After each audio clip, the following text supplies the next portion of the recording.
साथियों नमस्कार। आज हम आपको माइक्रोसॉफ्ट वर्ड में बहुत सारी ट्रिक और बहुत सारे टिप्स देने वाले हैं। वीडियो को बिना स्किप किए आप पूरा वीडियो जरूर देखें जिससे आपको पूरी जानकारी मिल पाए। आज हम जानेंगे माइक्रोसॉफ्ट वर्ड में फार्मूला कैसे यूज करें। एक्सेल की तरह फार्मूला अगर आप माइक्रोसॉफ्ट वर्ड में यूज करना चाहते हैं तो मैं आपको एक सिंपल सा तरीका बताता हूं कैसे यूज करेंगे। इसके लिए सबसे पहले हम इंसर्ट टैब में चलते हैं। यहां हम एक टेबल ड्रॉ कर लेते हैं।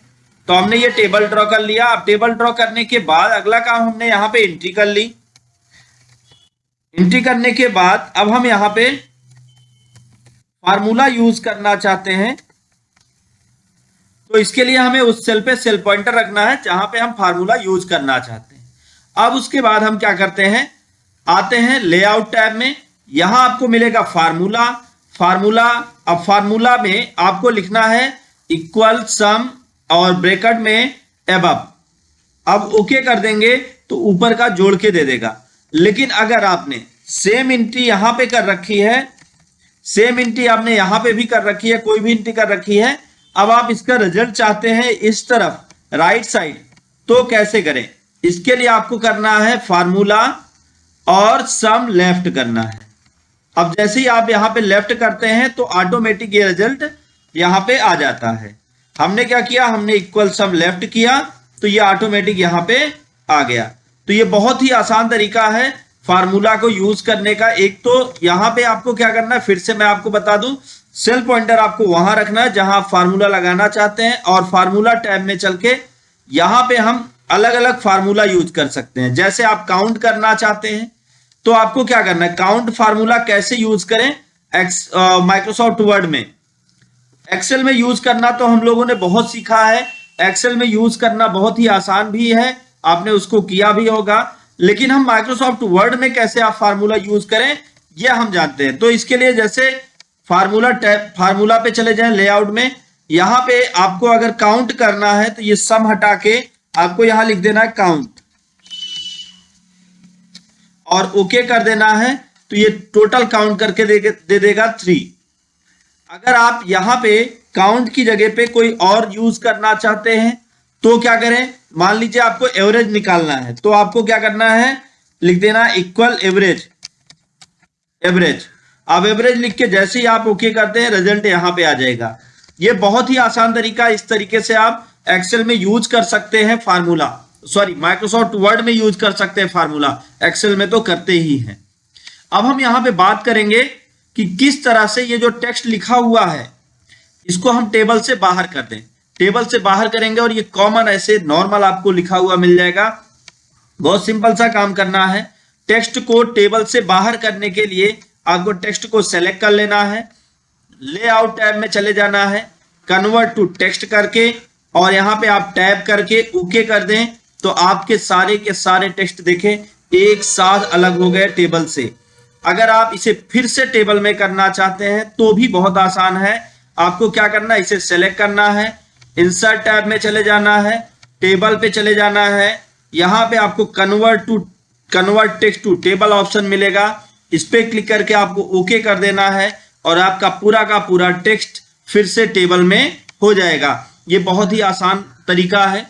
अगला हम यहाँ पे जानते हैं कि ये जो हमारा टेक्स्ट है टेबल में लिखा हुआ है इसको थोड़ा डिजाइन देना है। जैसे आप कैलेंडर का रूप देना चाहते हैं तो आप बहुत ही आसानी के साथ यहां से इसको अलग से डिजाइन दे सकते हैं।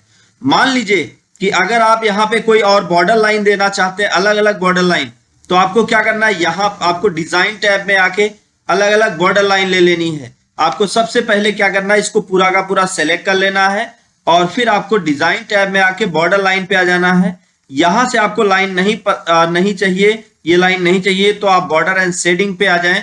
बॉर्डर एंड शेडिंग पे आने के बाद यहां से आप बॉर्डर की क्या लाइन चाहते हैं, क्या कलर चाहते हैं, लाइन कितनी मोटी चाहते हैं और बॉर्डर लाइन कैसा चाहते हैं, अब आप या ऐसा चाहते हैं, आप जैसा चाहते हैं वो डिसाइड करके आप ओके करें तो ये आपका टेबल एक अलग ही लुक में डिस्प्ले होने लगेगा। बहुत ही यूनिक आइडिया है। अब हम एक और यूनिक चीज आपको बताएंगे माइक्रोसॉफ्ट वर्ड में इसी टेबल के अंदर, ये आपको और भी बेहतरीन नॉलेज दे देगा।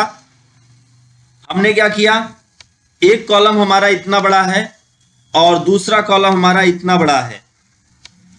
एक रो की साइज ये है और दूसरे की ये है। हम चाहते हैं सभी की साइज एक साथ एक बराबर हो जाए।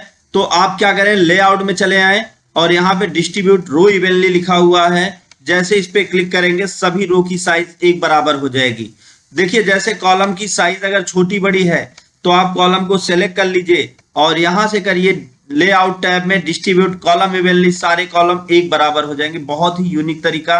अभी ये अगला हम यहाँ पे सीखते हैं कि अभी जैसे यहाँ पे मान लीजिए ये हमने टेक्स्ट लिख रखा है, अब इस टेक्स्ट को हम क्या करते हैं, बीचों बीच कर देना चाहते हैं सेल के। तो बहुत ही आसान तरीका है, लेआउट में जाके इसको मर्ज कर देते हैं, ये बहुत ही आसानी से सेट हो जाएगा। कभी कभी हमें टेक्स्ट को थोड़ा डिजाइन में अलग स्टाइल में लिखना होता है, तो यहां से इसके डायरेक्शन को भी आप चेंज कर सकते हैं। आप टेक्स्ट का जो डायरेक्शन चाहेंगे टेक्स्ट आपका उसी डायरेक्शन में डिस्प्ले होगा। ये बहुत ही आसानी से कर सकते हैं। अगला हम बात करेंगे यहाँ पे टेप, जैसे मान लीजिए इसको मैं डिलीट करके आपको दिखाता हूं फिर से एक टेबल बना के।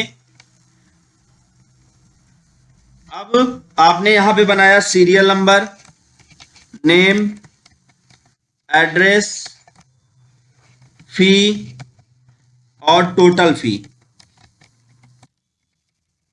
अब आपने यहां पे इंटर किया, यहां पे कोई नाम लिखा, यहां पे कोई एड्रेस लिख दिया, जो भी एड्रेस आपने लिखा, फिर उसके बाद यहाँ पे 500 फी लिख दिया।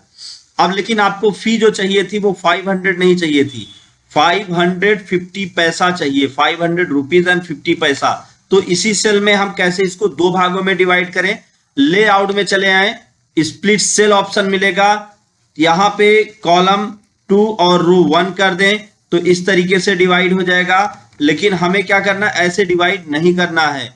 लेआउट में आ जाए, स्प्लिट सेल पे आ जाए, 1 कॉलम एंड 2 रो कर देंगे तो ये ऐसे डिवाइड हो जाएगा। फिर उसके बाद इसको ऐसे सेलेक्ट करें, स्प्लिट सेल में जाएं और 2 कॉलम 3 रो कर देते हैं। तो अब यहाँ पे हम लिख लें RS और PS, रुपीज एंड पैसा, और इसको हम बीचों बीच कर लेते हैं सेलेक्ट करके। कैसे, यहाँ पे ऐसे क्लिक करके हम ये इसको पूरा सेलेक्ट कर लेते हैं और सेलेक्ट करने के बाद हम इसको मर्ज कर देते हैं, सॉरी सेंटर कर देते हैं। और ये जो हमारा टेक्स्ट है इसको हम लेफ्ट में ही रहने देते हैं यहां से। अब यहाँ पे हमने लिखा 500 रुपीज एंड 50 पैसा, 0.5।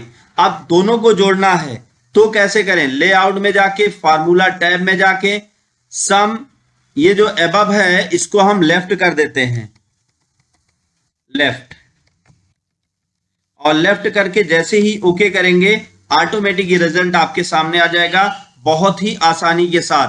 अब हम यहाँ पे बात करेंगे, जैसे अगर आपका ये टेबल है, इस टेबल को आप कैलेंडर बनाना चाहते हैं तो सबसे पहले तो मैं आपको एक कैलेंडर का टेबल बना के दिखाता हूं कैसे आप माइक्रोसॉफ्ट वर्ड में कैलेंडर तैयार करें। कैलेंडर के लिए हमें चाहिए 7 डेज, तो हमने 7 डेज ले लिया और फिर अब यहाँ पे हम लिखते हैं Sunday, Monday, Tuesday, Wednesday, Thursday, Friday and Saturday. अब अगला सेल लाने के लिए, अगला रो लाने के लिए आपको कहीं जाने की जरूरत नहीं है, आपको सिर्फ टैब की प्रेस करना है, ऑटोमेटिक आ जाएगा। यहां पे तारीख लिख लेते हैं, तो जल्दी जल्दी हम यहां पे इंटर करते हैं 11, 12, 13, 14, 15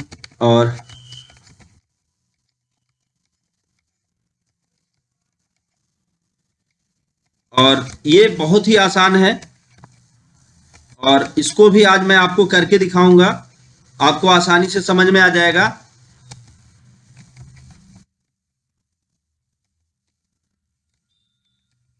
अब अगर मान लीजिए इसे टेबल का शेप देना चाहते हैं तो आपको लेआउट में जाके यहां से आपको ऑटो फिट टू कंटेंट कर देना है, ये ऑटोमेटिक छोटा हो जाएगा।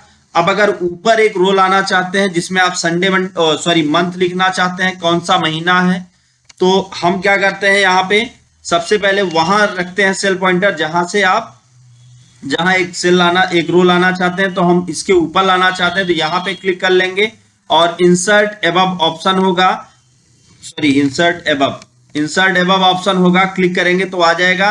फिर इसके बाद लेआउट में मर्ज सेल पे क्लिक करेंगे, ये बीचों बीच आ जाएगा। अब यहाँ पे जैसे मान लीजिए जनवरी है तो JOU, सॉरी ये स्पेलिंग गलत हो गई। तो जैसे ही आप यहाँ पे लिख देते हैं, अब इसको आप बीचों बीच कर सकते हैं और ये बीचों बीच आ गया। अब इसके डिजाइन को चेंज करना है तो डिजाइन में चल के यहाँ पे आप देख लें कि अलग अलग डिजाइन आपको मिल जाएंगी जो संडे मंडे अलग से बना देंगी। मान लीजिए आपको 26 को आप छुट्टी करना चाहते हैं या हॉलीडे आप दिखा रहे हैं तो ऐसे दिखा सकते हैं। जिस दिन आप हॉलीडे दिखाना चाहते हैं उस दिन यहाँ पे हॉलीडे दिखा सकते हैं। इस तरीके से ये बहुत ही आसानी से आप यहाँ पे कैलेंडर तैयार कर सकते हैं। अगला कैलेंडर तैयार करने के लिए आपको ज्यादा मेहनत करने की जरूरत नहीं है, आपको सिर्फ और सिर्फ इसी कैलेंडर को कॉपी कर लेना है और कॉपी करके अगेन आपको तैयार कर लेना है, और नहीं तो आप बगल में डबल क्लिक करके फिर से आप कैलेंडर तैयार कर सकते हैं। तो ये माइक्रोसॉफ्ट वर्ड में कुछ यूनिक टेबल से रिलेटेड कुछ जानकारियां थी। अब हम आपको बताएंगे माइक्रोसॉफ्ट वर्ड में कोई लाइन आप कैसे तैयार करें। अगर आपको एक सीधी लाइन तैयार करनी है तो आपको कुछ एक्स्ट्रा करने की जरूरत नहीं है। आप माइनस वाली बटन को दबा के रखें और ऐसे खूब सारे माइनस बना लें, और माइनस बना के आप इंटर की को जैसे ही प्रेस करेंगे ऑटोमेटिक लाइन तैयार हो जाएगी। अब आप अल्टर के साथ इस लाइन को हटाना चाहते हैं तो अल्टर के साथ इंटर की को प्रेस कर दीजिए, ये लाइन हट जाएगी। हमने यहाँ पे डॉट डॉट डॉट डॉट लगाया, खूब सारे डॉट लगाए हमने। अब डॉट लगाने के बाद हमने क्या किया, ये डॉट लगा लिया हमने। डॉट लगाने के बाद हमने अल्टर के साथ इंटर किया तो ये ऑटोमेटिक डिलीट होता चला जाएगा। ये बहुत ही यूनिक तरीका है। अगर आपको टेक्स्ट डिलीट करना है तो अल्टर के साथ इंटर दबाना है तो एक साथ टेक्स्ट भी समाप्त होता चला जाएगा। जैसे अब हम आपको माइक्रोसॉफ्ट वर्ड में एक और भी यूनिक चीज बताने वाले हैं जो सबसे यूनिक होगा। जैसे हमने टैब दबाया, टैब दबाया, टैब दबाया, कितनी बार टैब दबाया अभी हमें कंफर्म नहीं हो पा रहा है, और हम जानना चाहते हैं कितनी बार टैब हमने प्रेस किया।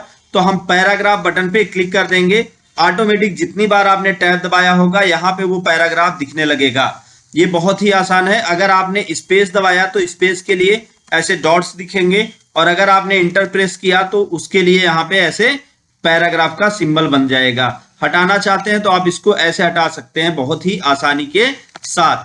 अगर आप अपने टेक्स्ट को, अब हम यहाँ पे आपको एक और भी यूनिक चीज बताने वाले हैं। अगर आप अपने टेक्स्ट को और भी आकर्षक बनाना चाहते हो तो उसके लिए आपको ज्यादा मेहनत करने की जरूरत नहीं। यहाँ पे अलग अलग स्टाइल में लिखे हुए टेक्स्ट हैं जिनका आप यूज करके आप अपने टेक्स्ट को उसी लुक में ढाल सकते हैं, और आपका ये पूरा का पूरा टेक्स्ट उसी लुक में दिखाई पड़ेगा। ये एक यूनिक तरीका था और एक यूनिक जानकारी।